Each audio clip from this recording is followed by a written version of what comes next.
Subscribe dong, tunggu apa lagi?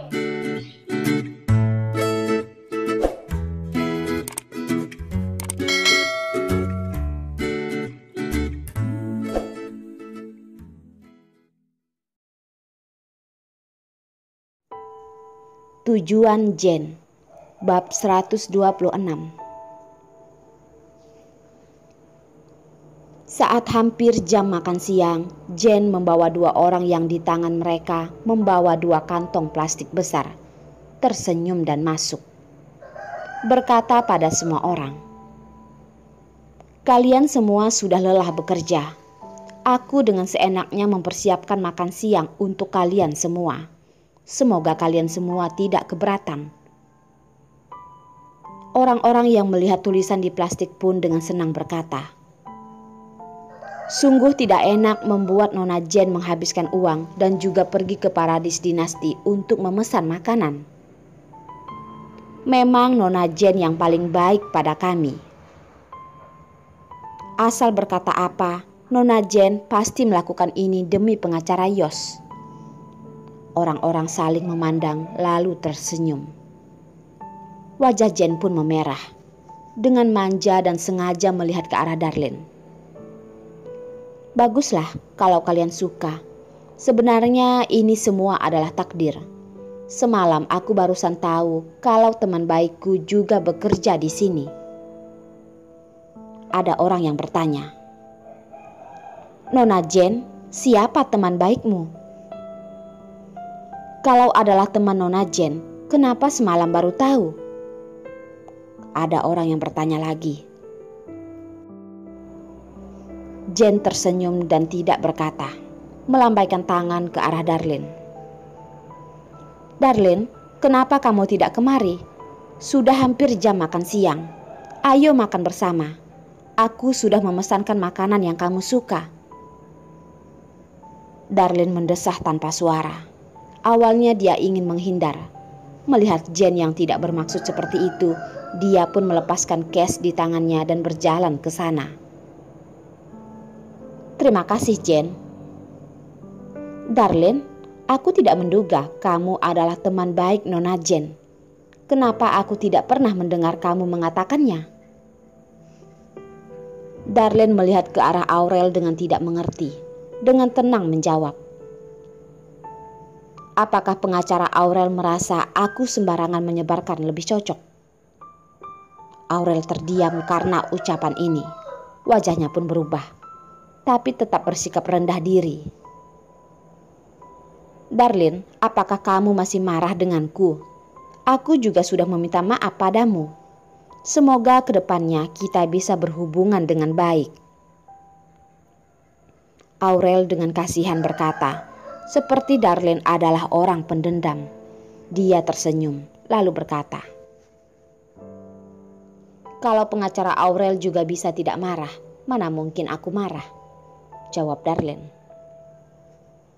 Aurel mengerti maksud ucapan Darlene. Tatapannya terlihat rasa benci.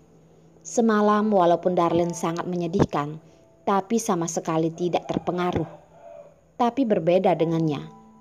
Tidak hanya posisinya diturunkan, dia juga tidak bisa mengangkat kepala di hadapan rekan sebidangnya. "Aurel, apakah kamu melakukan kesalahan pada Darlene? Kamu jangan marah. Dulu saat di sekolah, Darlene juga begitu. Dia pasti tidak sengaja."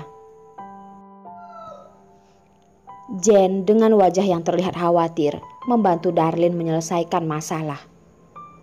Ucapan yang dia katakan malah membuat orang-orang semakin salah paham. Tatapan orang di sekitar terhadap Darlene pun menjadi menebak-nebak. Ternyata saat di sekolah Darlene adalah orang yang suka mencari masalah. "Jen, kamu saja sudah berkata seperti itu. Aku tentu tidak akan mempermasalahkan dengannya." Aurel juga mengikutinya berkata. Beberapa kata mereka pun membuat masalah Aurel mencari masalah pada Darlene menjadi salah Darlene. Hei, kalian berdua terus berakting ya. Masalah semalam memang adalah kesalahan pengacara Aurel. Pengacara Yos bukankah sudah memberikan jawaban? Apakah kalian merasa pengacara Yos yang salah? Yanti juga mengira Jane adalah teman Darlene. Tapi mendengar ucapannya yang begitu menusuk telinga dan juga bekerja sama dengan Aurel mengotori Darlene. Apakah ini yang dinamakan teman baik? Benar-benar mengotori kata teman baik. Saat Yanti mengungkit nama Yos, tidak ada orang yang berani berkata lagi. Tatapan Jane terlihat tidak senang, tapi dengan cepat menyembunyikannya dengan baik, dengan merasa bersalah berkata, "Maaf, kamu sudah salah paham. Aku hanya ingin Darlene bisa berhubungan baik dengan rekan kerjanya." Orang-orang yang melihat Jane tidak hanya tidak memiliki sifat nona besar dan juga sangat berpendidikan, ditambah dengan makan siang paradis dinasti untuk mereka. Makan makanan orang tertentu lebih menurut. Ada orang yang membantu Jane berbicara. Yanti, Nona Jane sudah mengatakan kalau dia hanya ingin membantu Darlene berhubungan baik dengan rekannya. Ucapanmu ini sedikit keterlaluan, kan? Makanya, dan bukankah Darlene dan Nona Jane adalah teman baik? Kalau teman baik, mana mungkin tidak memberitahukan pada teman baiknya dan pergi bekerja sebagai bawahan pacar teman baiknya? Ini sangat aneh, kan? Melihat ada orang yang mengungkit, orang-orang pun mulai menebak-nebak dengan hal ini. Tatapan mereka melihat Darlene menjadi sangat aneh. Pergi bekerja di kantor pacar teman baik dan juga tidak mengabari teman baiknya. Hal ini pasti ada hal yang tidak bisa dikatakan. Sekarang, bukankah orang selalu berjaga-jaga pada teman baik? Jane pun masih berpura-pura baik berkata, "Semuanya jangan salah paham.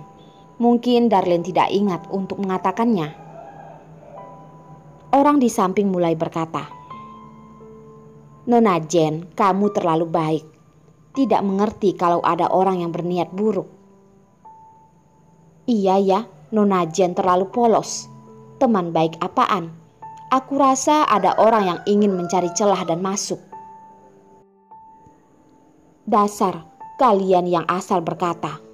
Semalam kalau bukan pacar Darlene yang datang menjemputnya, sekarang dia benar-benar sudah tidak bisa membela dirinya sendiri. Darlene, ayo kita pergi. Jangan berada di tempat yang begitu kacau." Yanti menyindir mereka semua, menarik Darlene yang terus diam lalu pergi. Orang-orang teringat ucapan Hendrik semalam pun merasa sedikit canggung. Mereka masih mengatakan akan membantunya menjaga Darlene. Sekarang malah berubah. Jane dalam hati merasa Yanti benar-benar ikut campur. Dengan lembut dia berkata, "Maaf, sudah menyulitkan kalian semua. Pacar Darlene memiliki perusahaan sendiri. Seharusnya bukan sengaja datang bekerja di kantor Yos." Ucapan Jane ini pun membuat orang-orang berpikir, benar, Darlene memiliki seorang pacar yang tampan dan kaya. Kenapa dia ingin menjadi asisten kecil di kantor pengacara? Kalau dia ingin pergi bekerja di perusahaan pacarnya, ingin posisi apapun pasti ada. Atau Darlene sebenarnya menyukai pengacara Yos? Ada orang yang memilih pemikiran yang sudah masuk duluan. Banyak masalah yang terus berubah.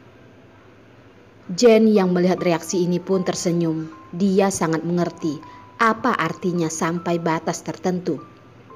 Menyisakan sedikit untuk mereka memikirkannya sendiri. Jane pun menyuruh semuanya makan dulu dan jangan sampai kelaparan. Yanti sambil menarik Darlene sambil marah berkata, "Darlene, kenapa kamu memiliki teman baik seperti itu? Teman apaan itu? Sengaja mendorongmu ke ujung tebing." "Terima kasih Yanti," kata Darlene. "Aku hanya tidak tahan melihatnya. Tapi Darlene, kamu juga sangat aneh. Kenapa kamu tidak membela dirimu sendiri? Kalau itu dia, dari awal dia sudah tidak sungkan." Tatapan Darlin menggelap. Ini adalah utangku padanya. Yanti terdiam, mendengar nada bicara Darlin yang menyembunyikan sesuatu. Tapi setiap orang memiliki privasi. Yanti juga tidak menanyakannya lagi. Ayo makan dulu. Wanita seperti ini lebih baik jauh-jauh darimu. Begitu pintar berakting. Darlin pun menganggukkan kepala. Di kantin, Perlina mendengar Yanti menceritakan masalah Jen padanya. Dengan marah dia berkata, "Si keji itu benar-benar tidak berhenti. Menungguku pergi menghabisinya ya?" "Perlina, kamu jangan pergi. Bukan masalah besar kok." Darlin buru-buru menariknya. "Kamu ya benar-benar adalah sebuah roti. Membiarkan orang memijakmu dan tidak akan keluar pantat ya?" Perlina berkata dengan marah.